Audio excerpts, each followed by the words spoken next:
With the double biceps, it is in the contract and legal requirement every single time we appear on camera. The man to my left, but to your right, depends on which way you're facing your screen. It is none other than the co-host, the co-founder, the co-breather of air, the co-wearer of clothes in this virtual room. It is the master of disaster, the king of steam, the Count of Monte Cristo. It is none other than Thunderlips, the ultimate male.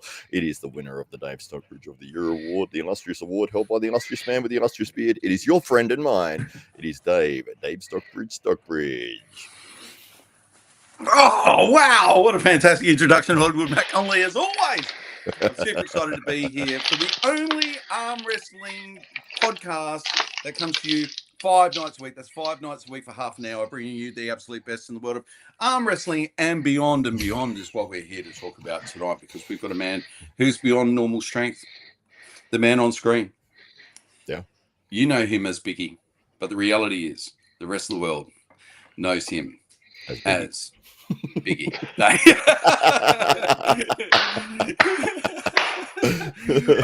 he has been amongst, and possibly still is amongst the strongest human beings on the planet right now. If there's 8 billion human beings on the planet right now, this man on screen is in the top percentile. If you don't see him pulling a train or a plane, then he's probably not going anywhere. And neither is anybody else. Ladies and gentlemen, it's Jordan Biggie Steffens. Gentlemen, thank you so much for having me. It's an absolute pleasure. I could listen to you guys talk all night long. I'm more than happy to sit here and do nothing. You guys are amazing. The intros, everything, it's just unbelievable. Love what you guys do with the podcast. Loving everything you guys do with the arm wrestling, and it's just a pleasure to be here. Fantastic. Oh, well, mate, thank you very much for joining us. It is quite the honour for us. Rarely do we have elite athletes or former elite athletes that come along and join us on the podcast who aren't arm wrestlers, but you come from that world of strongman. And what's really interesting to everybody in the world of arm wrestling at the moment are these figures that are now coming over to our sport, having enjoyed long, illustrious careers in strongman. Eddie Hall, Brian Shaw, there's a couple of other names there as well. Lawrence Charley, Yeah, so they're making their way over to the sport, and I feel like we almost had you over at the AWE Grand Prix as well. Momentarily, you're longingly looking at that table, thinking maybe that's the next step. Maybe throwing around acrobats is there's not enough of that. You've torn both biceps, I think, haven't you? Yeah, I think that's the key word right there, Matty. It's funny. You obviously, Dave, you speak so lovely of me, and I appreciate all your kind words. And it means a lot to me to come to these events that you guys run as well. And for me, former strength athlete is the key word right there. Former. I'm very much retired now, and to be honest, I'm loving being retired. Like, I love working with the next generation of athletes. I love coaching strength athletes, not just from powerlifting or weightlifting or strongman or Highland Games athletics. Like, I just love strength sports in general. And coming to your event in at the council in the city, I said this to you, Dave and Matt, is that was the best strength event I've been to in South Australia in so many years. I said this, the way you guys set this up, and you got to remember, I've been doing this for 24 years. I started when I'm 11 and I'm 35. So my whole life has been around strength sports. I've seen the Commonwealth Games athletes in South Australia. I've seen Olympians. I've seen all kinds of club competitions all the way through to record-breaking events that I've run and worked with. But watching your event really just, you gave it that big fight feel, which means so much to an event. Like, watching people lift weights is amazing, or watching this big bloke, have a heart attack pulling a train, it is amazing. But the show side of it, the way you guys did it, it felt like a big fight feel. And I have showed the videos to so many people and talked to so many people about it. And I just sat there in awe of everything you guys did. And I just loved it because I love the vibe. I love the big fight feel. I love the one-on-one. I love the intros. I love the commentary work, Matt, you were doing with the guys. It just feels so big. And I think that's one of the biggest things that's missing in strength sports in South Australia, if not even Australia-wide, is that big fight feel to it, that big, like, UFC, WWE feel. It just misses that. And, all the time I've spent in Europe and doing stuff over there, they have that because their national sports are what we do. Arm wrestling is something ingrained in European history, Russian history, Soviet bloc history. There's so much of it. Weightlifting for myself, it's their national sport. They make it feel big feeling because their athletes are such a high standard. So I can't talk highly enough of all the work you guys do. And to be honest, in my opinion, strongman, powerlifting, weightlifting could definitely take a page out of your book and definitely open their ears and listen to some of the other things that are going on. Well, it's very, very kind of you to say that. And what we're watching here on screen is you pulling a train, I think. So just a warm-up set, I think, is what you would call this, a warm-up set. Yeah. So you tell us, how did you get your start? 11's really young to know what you want to do with the rest of your life, and it's a long time to now be in the sport as well. So what got you started early on? Well, amateur wrestling is where I started. I started at Flinders University when I was 11. One of the senior kids at the school was a budding Olympian and Commonwealth Games athlete. He was going to be the next big thing. And, he saw this big young kid, I was in year 8 and almost 100 kilos, right? Like I was a very large kid. Not much has changed. Actually, I tell you the funniest part is I had a huge head and I still have a huge head. It's just my body caught up with it. So for me, wrestling was something that I could do. It was good for my fitness. It was good for toughening me up. The coaches were, two of my coaches were Polish. One guy was Australian, went to the 56 Olympics for Australia. So I got a good upbringing from tough love, hard guys with big hearts, but they pushed me really hard as a young kid. Then obviously came through into weightlifting and into strength sports in my sort of early teens. We're talking 13, 14, and then built on through into strongman, weightlifting, powerlifting, then through into obviously retirement and into more performance-based strongman and performance-based stuff. And so what was your first world record or world record attempt? My first world record attempt, I believe, is what is being shown right here. This was over COVID period. I look like all of 147 kilos right there. I definitely bulked up for this one. I look about as wide as the train and about as deep in the belly as the train at that point in time. But I'm pretty sure that was my first world record attempt. That was 203.9 tons.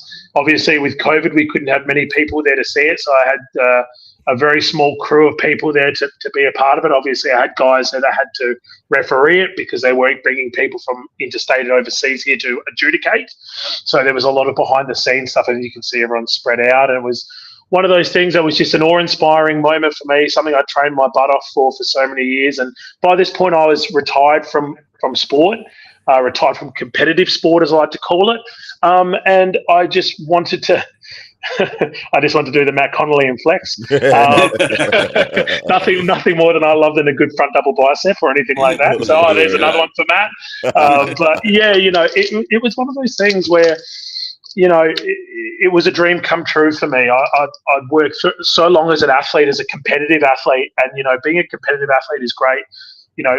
I put up the other day on my Instagram a photo of me doing a lift in Moscow, and it's the best feeling in the world for me when I was an athlete was, one, to put on my green and gold and represent our country, and two, if I won, to hear the national anthem play, because at that point in time, our country is not divided.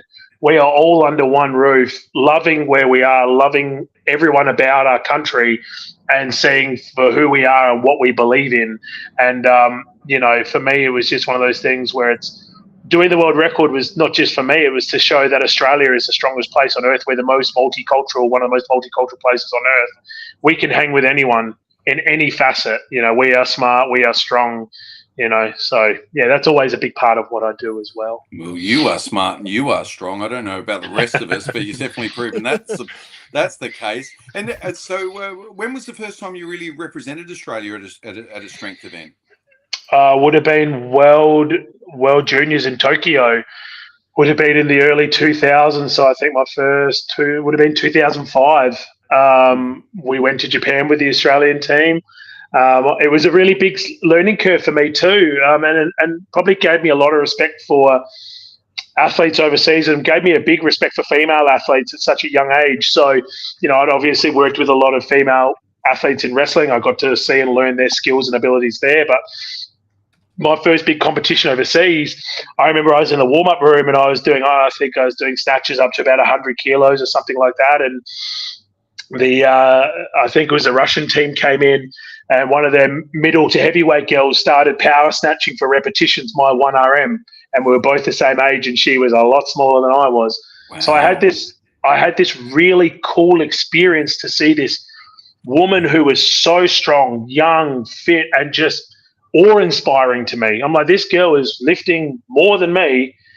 She's the same age, and just what a talent, and that was a really cool experience for me. I got my ass kicked. I think I came like 18th out of 20, but it's a different world. I'm sure you guys understand with arm wrestling. It's a very different world we live in when you're going for these elite level sports, especially that's quite niche in our country.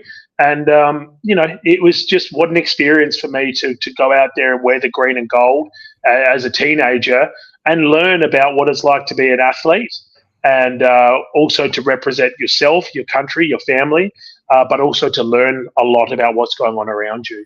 And then you did go on to represent Australia at the World's Strongest Man competitions as well. Is that right? Yeah, Giants Live, which is the World's Strongest Man qualifiers. I represented Australia twice there. I went to World Natural Strongest Man and placed in the top 3 there.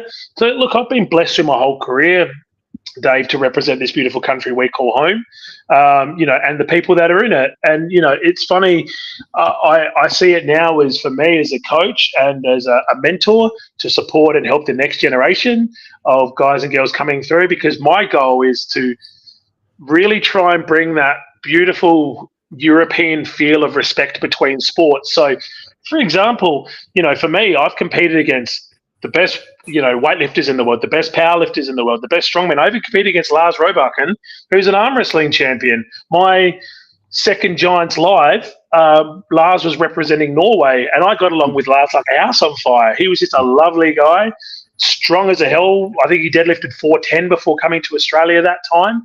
And he was having a bit of a rough time in the competition because he hadn't really trained strongman that much.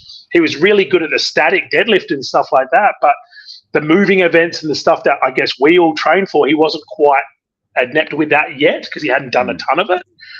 But he arm wrestled Brzezinski at that competition. And I remember because Lars came up to me and he goes, I'm going to do arm wrestling. I'm like, man, you're a European champion, mate. You go do whatever the hell you want to do.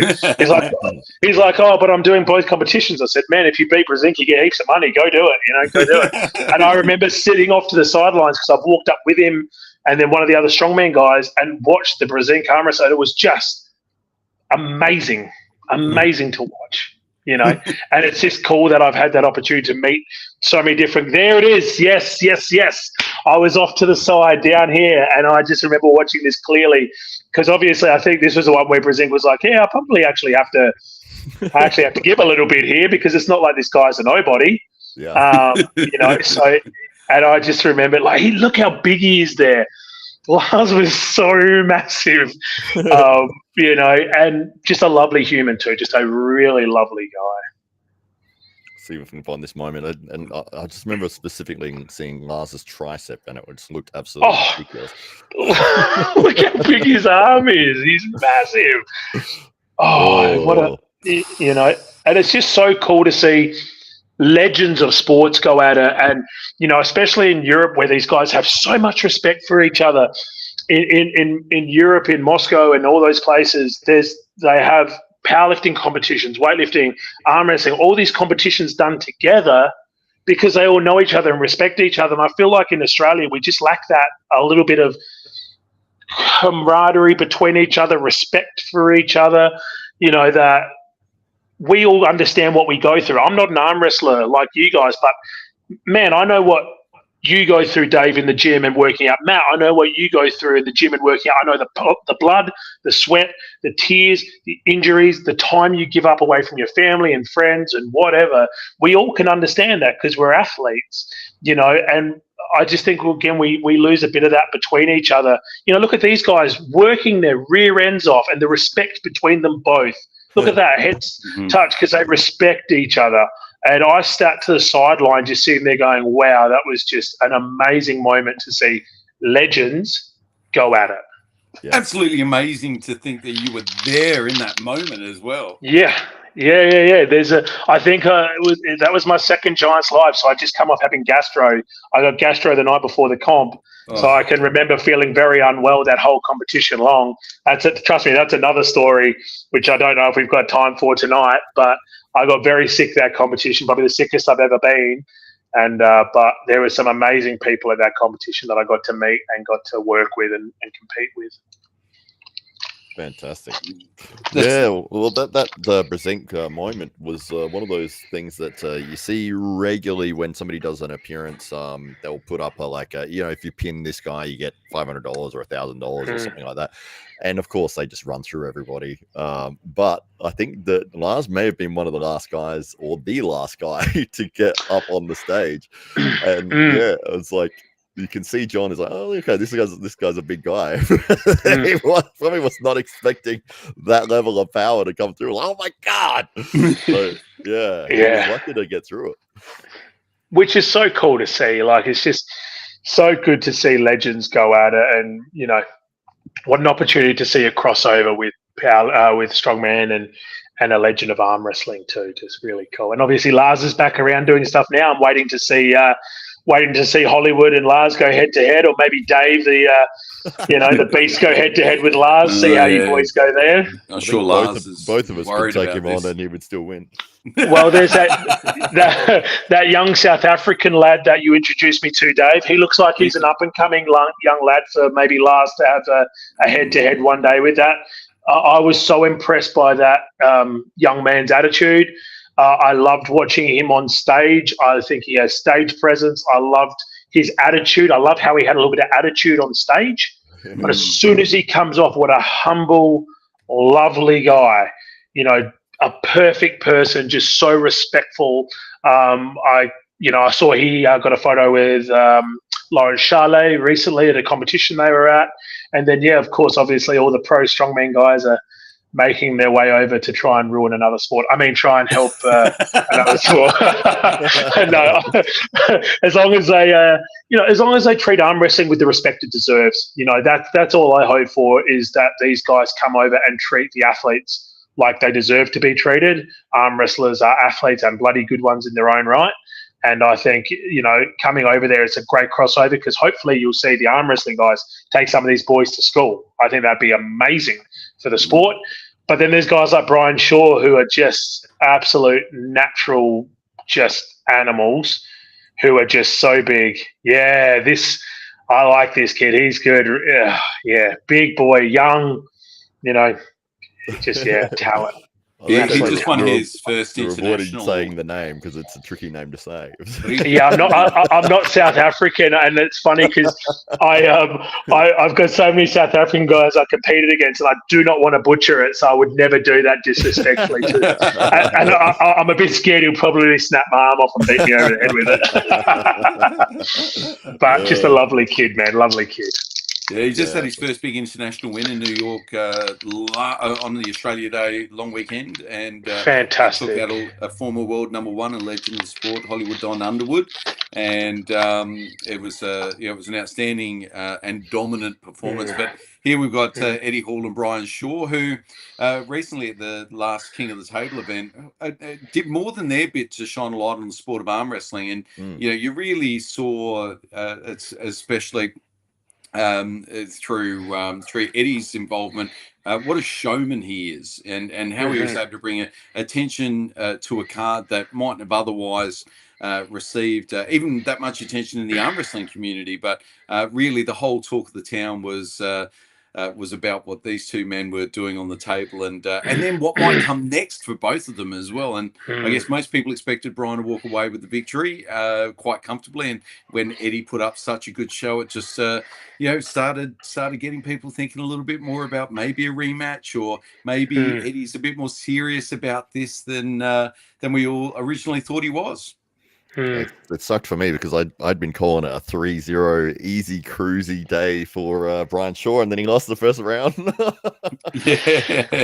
Yeah, Brian's such a precise athlete. Like, I've worked with Brian in the past. I've emceed shows and been a part of shows with Brian, and he's just such an athlete. Like, he is science built, but an absolute, look at him. He is just so ginormous. He could get away with doing things half-assed if he really wanted to, because he's just that good, But it's nice to see the guys giving back, and like I said, hopefully giving back in the most respectful way possible to the sports, and bringing those eyes to something that deserves the respect of people.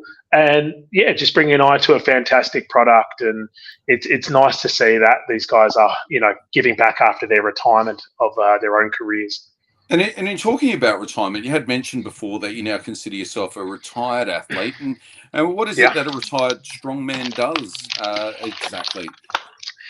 A retired strongman licks his wounds. Look, to be honest with you, mate, like these days I've been pretty beaten up from 24 years of competitive sport, and I've had 2 bicep ruptures and got plenty of little bulging discs up and down my spine from pulling trains and carrying 600 kilos and all kinds of stuff. So it's one of those things where for me now it's the coaching side of it, fringe, prepping for this year's fringe and doing some acrobatics and doing some strength of the fringe this year. So it's a lot about knowing what my body is capable of now after obviously copping such a pounding for so many years, and as a lifetime drug-free athlete as well, my body's taken a real big pounding. So it's just one of those things where it's understanding what I can do, but also how, like these guys do, what I can do to give back to the sport, and again, have fun at the same time, doing fringe shows I love, doing seminars, doing talks, that's my experiences through my career, and trying to pass them on to the next generation. Even something as simple as traveling overseas, how to do that as an athlete, and to be honest, as a 145 kilo athlete, it's very different for me to travel when I'm not 145 kilos anymore. But when I was at my biggest, I was very heavy at about 6'1". So being on a plane for 24 hours traveling to Europe, it's uncomfortable at the best of times. And then I remember my first trips overseas, learning about water, food when you get there, because you don't know what food you might be getting when you get there. Just the little things, the sleeping habits. My first comp, I remember we were lucky when we went to Japan. That was my first overseas comp. When you go over as an Australian team, so like you got to remember that it was the World Juniors team, so you had like 1 or 2 people per weight class, women's and men's. So we had a whole team. You go over a week early, you do a training camp the week over there, so you'll get acclimatized to the temperature, the time, and everything like that. Later on in my career, when it became just doing strongman, because there's no real federation, you kind of promoters invite you over and you go do the competition. I remember one of my first European tours, I got over there and the comp was a day and a half later and I was still half asleep. Yeah. I did not prep for it properly. And that was me learning a very sharp lesson really quickly. Yeah. Yeah. Well, on the screen right now is another name synonymous with strongman, Neil Pickup, who's also one of the most recognisable figures in the sport of arm wrestling, and may be in some ways the first to really bring the attention of strongman to the arm wrestling sport.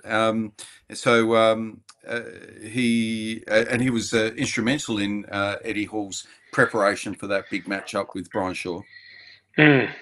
And how cool is that to see a legend working with the next generation, guys coming through. I see big Rob Frampton in the background as well, another strongman legend, and it's just, that's another thing I love, the older generation supporting. Beg your pardon. It was one of those things where, again, using myself as an example, having older guys mentor me at a young age. I can list off the amount of coaches I had at competitions. I remember I was at a comp in Melbourne and I was coached by the guy that carried the Armenian flag at the Sydney Olympics. His name was Agvan Gregorian. what a learning curve that was for me, having a world champion as a coach. Just little things like that when you travel overseas and meet these guys. And Ed is getting a first-hand example of what it's like to compete against someone like him, who's an absolute legend. Yeah, it's so true. And you'd have mentioned before, like you're now doing things that are more entertainment based. That also, I guess, incorporates a lot of your fundamental strength that you've accumulated over the years. So tell us. So you've got a fringe show. So for those people that aren't familiar, where March next month in Adelaide is fringe season, and it's quite famous around the world. So we see some of the biggest names and biggest acts from around the world converge onto Adelaide for a month or so, where really there is a smorgasbord of talent that's here and available. You can see some of the biggest stars from around the world, and you have a show in amongst all of that as well. Yeah, I once I stepped away from the sport itself, I was like, I need to come back into doing something. I love doing strength stuff way too much, and it's funny. I've been prepping one of my events, and here's one I prepared earlier. So just the old baseball bat. Have a little breakage there. So that's going to be in the show. One of the old tricks I love to pull out is breaking the baseball bat. Geez, that's a little while ago there. Oh, there's the Matt Connolly again. There you go. But, that just became something that I loved entertaining. I loved being a showman more than almost anything else. I used to, in competitions, I would always want to walk away from an event for people remembering, not necessarily like I always wanted to win. That was always what I wanted to do, but I wanted people to have that moment with me where they were like, okay, I'm going to remember this because of this, that, the other, not just because of the win, lose, or draw. Anyone can, this might sound stupid, but anyone can pick up a weight and put it down. Like anyone can do that. Like it's not the most difficult thing in the world, but it's the way you do it and the showy side of it that makes it really different and really can sink in to the people's mind and really make it something that they take away forever. So that's why I love the Fringe, and that's why I love performing. And this year's Fringe is going to have a big mix in my show, or the show I'm a part of, which is called the Director's Cut. So Director's Cut is a cabaret, so it's multiple different acts. So it's acts inside of a show. So we have Lyra, which is the girls that hang off the sort of the things in the background there you can see. We have acrobats from Sydney. We have a singer. We have a comedian. We have pole dancing. We have all these different type of things happening. And then obviously they have a strongman as well. So, it's a multitude of different things in one show. And my act is quite different. It's strongman mixed with music because I'm a huge fan of music. I love how music can get into your soul and make you feel something. And I think to bring the world of strongman and music together to make something different is what I've tried to do with the show. I'm not going to give too much away because I would love people to come and see it if they want to. I'll definitely have a ticket ready for you two. And, it's just going to be one of those things where, for me, it's trying to mix a lot of my loves in life with, again, what my old beaten up body allows me still to do. And Hollywood Matt Connolly, perhaps we'll take it to the comments before we head away. Absolutely, yeah. Well, we've got a few people that have jumped in as per usual. The first one, the winner, who wins the race every time, the Drew, just with the smiley. He always jumps in on it just to make sure he's won the race. He's watching it on the T-Series channel. Hello to the Drew. Home Gym Physique says, who is this guy wearing a skirt? But he did follow it up with my comment. It's a joke. I am from Scotland. Mate, come on now. A Scotsman saying that. Where are we going with life? There you go. He wanted to know about our thoughts on Ryan Bowen, but I did say we did an entire show on that on Thursday. So if you want to check it out there, it's just a 30-minute episode. Me and Dave, we chat through the situation there. Yes. French McGee is situation, here. it seems. That's right. Hello to French. It's always great to see her pop in. And Neil Pickup, the man we were talking about a second ago, who's done so much for arm wrestling over the years and for strength sports. He says he was talking about the Eddie Hall match there. He said if Eddie had stuck to the game plan on the day, we would have won that match. That's the truth of the matter. But that's part of the fun of when you step off on the table. You never know what's going to happen. You can game plan to the best possible degree, but when it actually comes down to the crunch, it's like they can go out the window. So sounds like a rematch on Arm Wars maybe to come. I'm sure it would do well. French Biggie also says that we'll have to get a lot of the as many of the SA Titans Arm Wrestling Club members to go to one of Jordan's fringe shows. It'd be a fun night out, and I completely agree with that for sure. And let me know. Would love to get you guys supported for that as well. Oh, fantastic. There we go. And Neil, a follow-up comment about the Eddie Hall match, I believe. Straps referee script, every round was what was needed in the match. Big news is that Eddie came to Titan House in January and he'd retained the technical info. Fantastic. Brian is ultra keen also and will improve big. There we go. He says, absolutely, Jordan. Making a show makes it so much more memorable than any sport on its own. There we go. It is coming from the voice of strongman really there, and Neil Pickup, and of arm wrestling in a lot of respects as well. So Jordan, tell us a little bit more about how we can buy tickets to the show, where we can find out more, and if anybody is keen to make their way to Adelaide in March, what they can do to get hold of tickets for the upcoming shows.